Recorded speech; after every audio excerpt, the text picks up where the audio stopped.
자, 오늘 여야 당대표 김기현, 이재명 대표가 휴가에서 복귀했죠.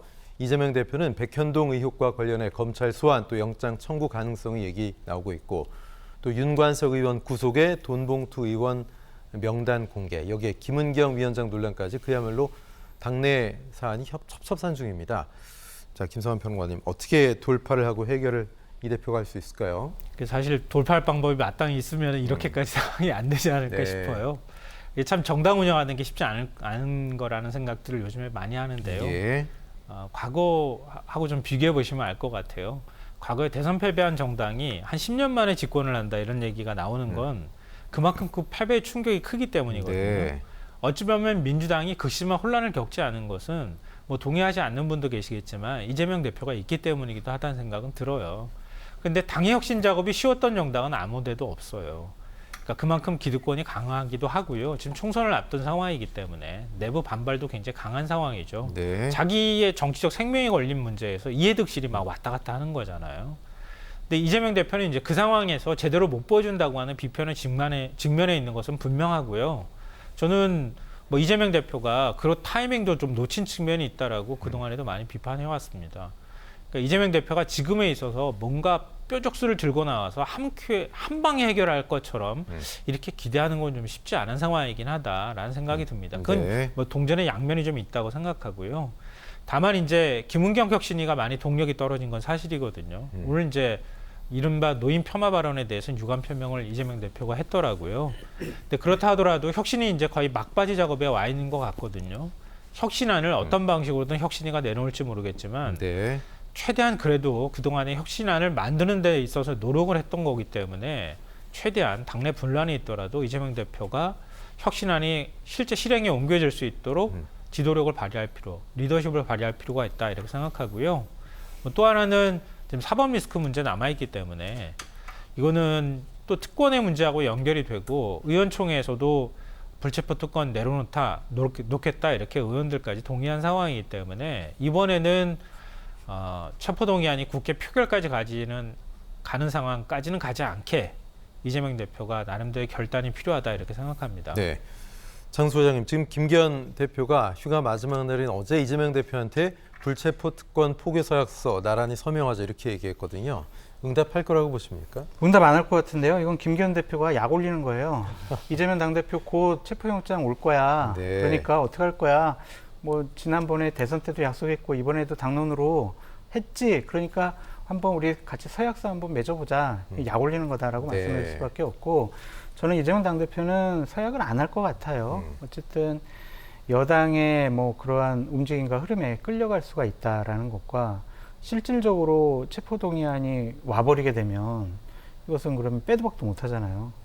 물론 이제 체포동의안 오면은 정당한 검찰의 수사, 체포동의가 아니야 라고 이제 판단을 하겠지만 일단은 여당이 끌려다니지 않을 것 같다는 좀 생각이 들고 저는 이재명 당대표의 리더십은 이미 상처를 많이 받아서 제대로 당을 운영하기가 상당히 어렵다라고 말씀드리고 싶어요. 그러니까 이렇게 논란되고 문제되는 의원들에 대해서 조치를 한 번도 제대로 취한 적이 없어요. 선제적으로. 그리고 김은경 혁신위원장이 상당히 부적절한 말들을 하고 있는데 오늘 어떻게 생각하세요? 그랬더니 신중하지 못한 발언으로 상처받은 분들께 유감입니다.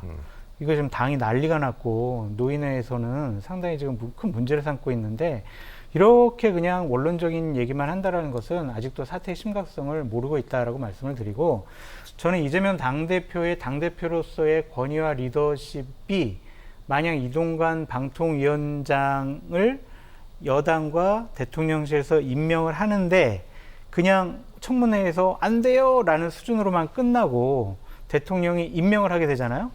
그렇다면은 민주당 지지층에서부터 이재명 당대표의 리더십에 대해서 문제 제기할 것 같고 그리고 민주당 의원들도 못 믿을 것 같아요. 그래서 저는 여기에 승부수를 거시는 게 어떠냐라는 좀 생각이 들어요. 그럼 이동관 후보에 대해서 뭔가 강력한 게 나와야 된다 이런 말씀이신가요? 청문회 그러니까 동안? 이미 뭐 이동관 후보자에 대해서 제기되는 의혹이나 문제 제기만 하더라도 이거는 방통위원장으로서는 자격이 없다고 생각이 들거든요.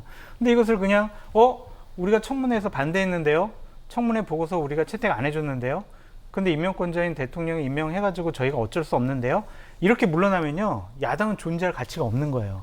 더 강력하게 투쟁할 수 있는 방법이 뭐가 있을까요? 저는 별로 그러면요? 좋아하지 않는 방법인데 어쨌든 이재명 당대표가 단식이라도 하고 삭발이라도 하고 본인의 결연한 의지를 표하는 것이 맞다라는 생각이 듭니다. 얼마 전에 뭐 본인들 당에 여러 가지 예. 뭐 검찰에 압박이 들어오니까 의원들 철야 농성한다고 하고 뭐 단식한다고 했지만 그냥 대부분 그냥 흐지부지 됐거든요. 그거는 이재명 당대표가 직접 안 움직여서 그래요. 그래서 네. 저는 이거는 되게 공세적인 이슈잖아요. 방통위원장 네. 임명. 그리고 방통위원장 임명에 대해서 국민들이 그렇게 호의적이지 않단 말이에요. 이 이슈를 갖고 강하게 정부와 여당을 압박하는 수단으로 삼아야 된다. 안 그러면은요, 이재명 당대표 체제 빠른 시일 안에 몰락할 수 있다라고 생각해 봅니다. 네, 장 소장님 말씀에 대해서 김성환 평론가 어떻게 보십니까? 매우 중요한 말씀하셨다고 생각해요. 그러니까 민주당 지지층 그리고 윤석열 정부에 실망한 적지 않은 분들은 이동관 방통위원장 후보자에 대해서 야당이 어떻게 인사청문회나 이런 방식을 통해서 대처하는가 이거 네. 예의주시하면서 지켜보고 있을 거라고 생각해요. 그러니까 민주당 의석이 그동안에 뭐 국민의힘에서 얘기하는 입법 독재니 뭐 이렇게 얘기하면서 의석이 많다고 하지만 그것도 국민이 선택한 겁니다. 네. 그러니까 그걸 직접 국민들이 표 행사를 통해서 민주당 의원들을 만들었다는 얘기거든요. 그런 적지 않은 국민들은 민주당이 그래도 이런 역할을 해주길 기대하는 마음이 있을 거예요. 그 만약에 지난번에 한동훈 법무부 장관 후보자 인사청문회 때처럼 그렇게 대처한다 그러면 민주당에 더 많은 실망감이 생길 거다. 그러니까 이재명 대표의 리더십 문제로 직결될 가능성이 매우 높다 이렇게 생각합니다.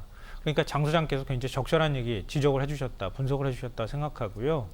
그러니까 그렇기 때문에 민주당은 뭔가 국민들이 언론을 모으는 작업을 해야 되잖아요. 윤석열 정부가 제대로 대처하지 못하고 국정 운영 제대로 못하고 네. 그렇다고 책임의식도 느끼지 않는 이런 대통령부터 참모들까지 이렇게 심각하게 문제가 있다고 그러면 야당이 그걸 브레이크를 걸어주는 작업을 해야 되잖아요. 지금 못하고 있잖아요. 막 독주하는 것도 있지만 야당이 적절한 견제를 못하고 있다고 하는 비판도 전 있을 거라고 생각해요.